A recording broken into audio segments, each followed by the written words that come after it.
राम ये शब्द दिखने में जितना सुंदर है उससे कहीं महत्वपूर्ण है। इसका उच्चारण राम कहने मात्र से शरीर और मन में अलग ही तरह की प्रतिक्रिया होती है, जो हमें आत्मिक शांति देती है। हिंदू धर्म के 4 आधार स्तंभों में से एक है प्रभु श्री राम।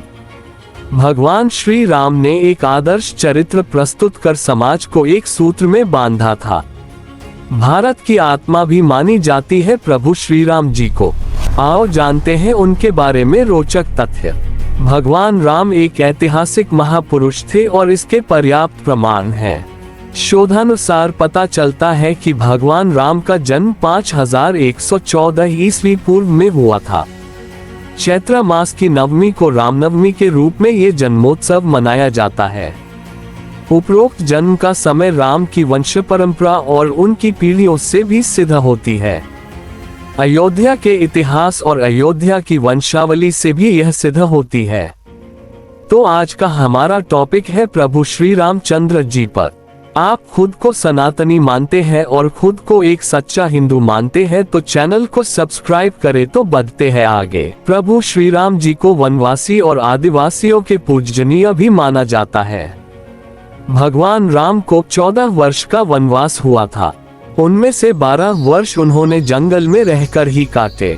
12वें वर्ष की समाप्ति के दौरान सीता का हरण हो गया तो बाद के 2 वर्ष उन्होंने सीता को ढूंढने, वानर सेना का गठन करने और रावण से युद्ध करने में गुजारे। 14 वर्ष के दौरान उन्होंने बहुत ही महत्वपूर्ण कार्य किए, जिसके चलते आज भी हमारे देश और देश के बाहर राम संस्कृति और धर्म को देखा जा सकता है। प्रभु श्री राम ने वन में बहुत ही सादगी भरा तपस्वी का जीवन जिया। वे जहां भी जाते थे तो 3 लोगों के रहने के लिए एक झोपड़ी बनाते थे।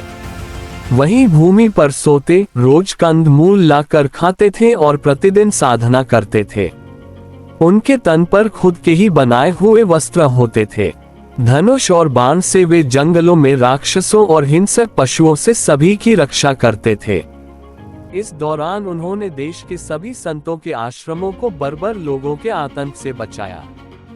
अत्रि को राक्षसों से मुक्ति दिलाने के बाद प्रभु श्री राम दंडकारण्य क्षेत्र में चले गए, जहां आदिवासियों की बहुलता थी। यहाँ के आदिवासियों को बानासुर के अत्याचार से मुक्त कराने के बाद प्रभु श्री राम 10 वर्षों तक आदिवासियों के बीच ही रहे।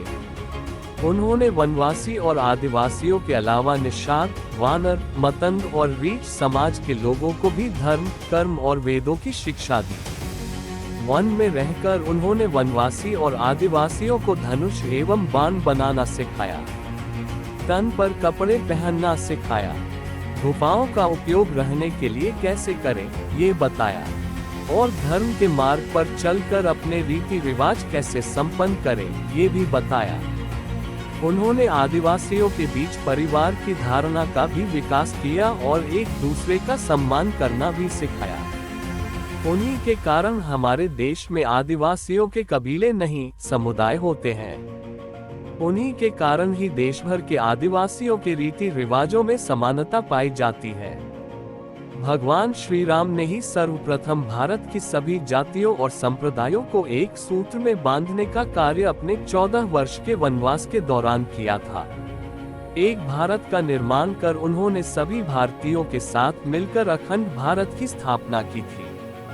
भारतीय राज्य तमिलनाडु, आंध्र प्रदेश, मध्य प्रदेश, केरल, कर्नाटक सहित Nepal, Laos, Kampuchea, Malaysia, Cambodia, Indonesia, Bangladesh, Bhutan, Sri Lanka, Bali, Java, Sumatra और थाईलैंड आदि देशों की लोक संस्कृति व ग्रंथों में आज भी राम इसीलिए जिंदा है। कुछ ऐसा था राम का काल। राम के काल में नदी में नाव और पोत चलते थे। इसी काल में कुछ लोगों के पास विमान भी होते थे जिसमें 4 से 6 लोग बैठकर यात्रा कर सकते थे। रामायण के अनुसार रावण के पास वायुयानों के साथ ही कई समुद्र जलपोत भी थे। रामायण काल में शतरंज खेला जाता था।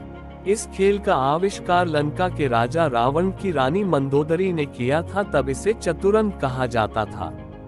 ये भी कहा जाता है कि राम के काल में पतंग भी उड़ाई जाती थी। राम रावण युद्ध केवल धनुष बाण और गदा भाला जैसे अस्त्रों तक सीमित नहीं था।